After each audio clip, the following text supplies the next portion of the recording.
Ating lahat, papakita ko lang yung aking ginawang bagong incubator na naman ng manok, mga idol. Ito yung bago nating improvise, mga idol, na incubator. Yan. Ito yung sirang washing machine, mga idol. Yan. Ito guys, parallel lang lahat ang wiring ito, mga guys. Yan. Ito yung ating temperature controller, mga guys. Yan. Tapos ito yung valve natin na 25 watts, mga idol.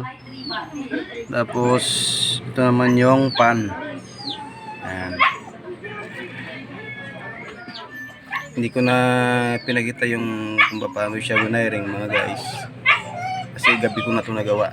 Kaya ngayon ko na lang umaga may ipapakita, kasi ikakalibrate po natin yung controller niya.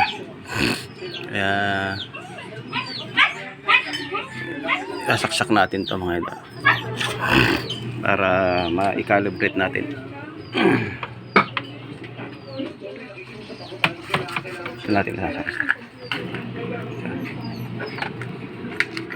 Kakalibrate natin, mga guys. Yun, ilaw na, mga guys. Gumana na siya. Kakalibrate natin ito, guys, sa itong on, itong arrow up. Kakalibrate natin siya ng 37.2. 37.2 yun ang on niya, mga guys. 37.2. Yan, pagka nag-blink na, yan, 37.2. Saan natin? Yan, 37.2 yan, mga guys. Tapos itong off naman niya, lolong press natin tong arrow down, mga idol.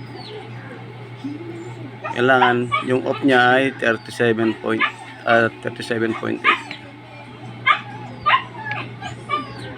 Ayan, mga guys, 37.8.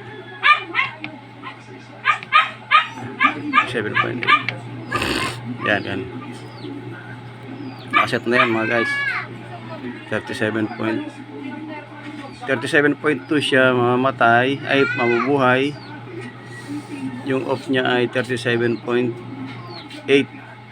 Ang on niya ay 37.2. Yan. Para malaman natin, guys, try natin.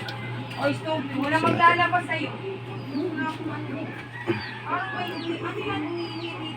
Natin itong ating ayan, guys. Magana na siya. Pag umabot siya ng 37.8, mamamatay siya, guys. Yan. Namatay nga. Namatay yung ating pan. Namatay siya. Namatay nga, guys. Umabot siya ng 41. Pero pag na-reach na naman niya yung 37.2, mga guys, mabubuhay na siya ulit, mga guys. Yan.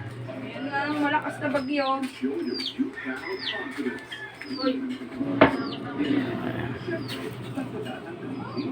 Pag na-reach niya yung 37.8, ay 37.2, mabubuhay na ulit siya. Natin yung ilaw. Yun, nabuhay na ulit siya, mga guys.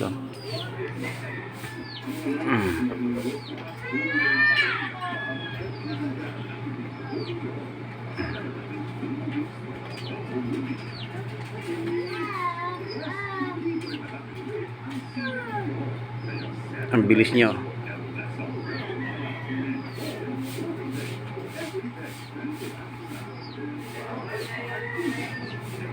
Wala pa sa minuto, guys, yung niya. Yan, namatay na ulit. Tapos bababa ulit dyan ng 37.2. Mag-iilaw na ulit yan. Guys, na-calibrate na natin yung temperature controller ng ating incubator. Ay, ang kulang na lang ay yung itlog, mga guys.